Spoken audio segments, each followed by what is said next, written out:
Bonjour, je suis Padma, artiste-autrice, tarologue, spécialisée en parentalité et je fais ces vidéos pour vous parler de ma spiritualité au quotidien. Alors aujourd'hui, je vais aborder le thème ne rien attendre.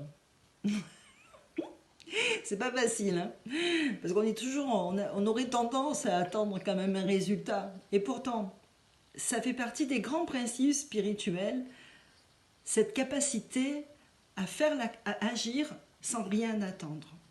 Parce que le résultat ne nous appartient pas. Ça nous libère de toute façon, plus on pratique cette capacité, plus en fait on se libère en fait d'attente.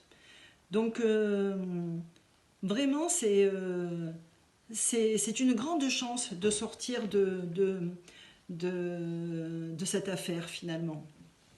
Euh, dans le quotidien, lorsque l'on voit une bouteille par terre en plastique et que l'on a la conscience de la ramasser et de la mettre à la poubelle, euh, on n'attend pas que quelqu'un vienne nous congratuler en nous disant oui c'est bien ce que tu as fait, bravo, génial. Non, on le fait parce que notre témoin intérieur, parce que notre conscience à l'intérieur de nous, nous dicte ce qui est juste de faire ou pas. C'est comme quand on est dans un supermarché et qu'on referme la porte d'un frigo qu'on voit ouverte.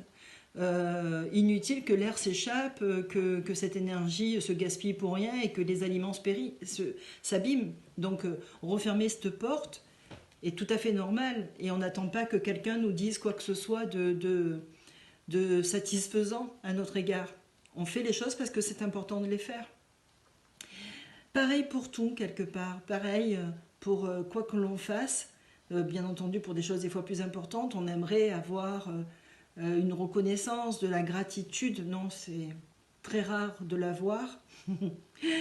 Voire même, on reçoit l'ingratitude. Hein. Donc c'est une école, cette histoire de ne rien attendre.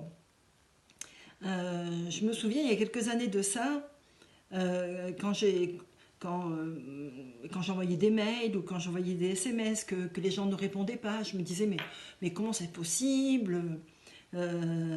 C'est vrai que ça me mettait des fois dans des états de désarroi total. Je ne comprenais absolument pas le manque de réponse.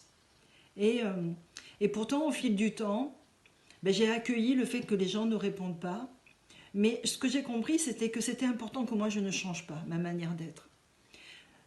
Moi, j'ai besoin, je parle de moi j'ai besoin que la personne à qui j'écris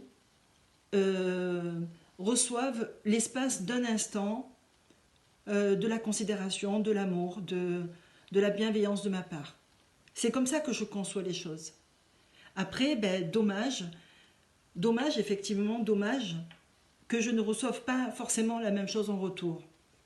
Mais l'important, c'est surtout que je continue d'agir comme ma conscience a envie d'agir.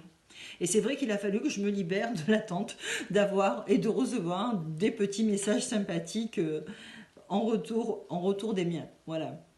Et, euh, et si je devais prendre aussi appui sur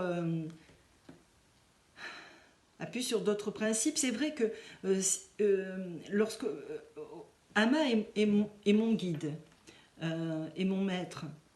C'est elle qui m'aide à devenir meilleure. Si je devais écrire à Ama, forcément que j'y mettrais le cœur, que j'y mettrais tout mon cœur. Je ne vois pas pourquoi je ne mets pas le même cœur lorsque j'écris à d'autres personnes. Sinon, pour moi, ça n'a pas de sens. Ça n'a pas de sens de tout projeter sur Ama, puisque pour moi, Ama est dans chaque individu que je croise. Alors après, bien sûr, il y a des affinités, on ne peut pas aller contre les affinités. En tout cas, ne rien attendre m'oblige à développer l'acceptation, l'humilité, à développer l'humilité. Prenons exemple avec cette chaîne. C'est vrai que ça m'aide aussi. Je regarde pas forcément si j'ai eu des j'aime, combien de followers j'ai. Je ne saurais pas le dire.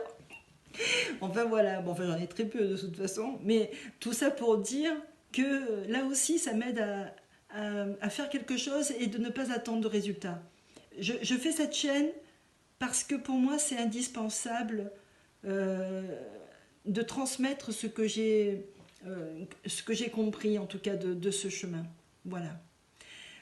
Donc tout peut nous servir à travailler, tout doit nous servir à travailler et, et cette philosophie de ne rien attendre est pour moi, je crois, un des chemins les plus difficiles parce qu'elle remet en cause notre ego en permanence, mais je pense une des voies les plus salutaires pour la libération de l'être.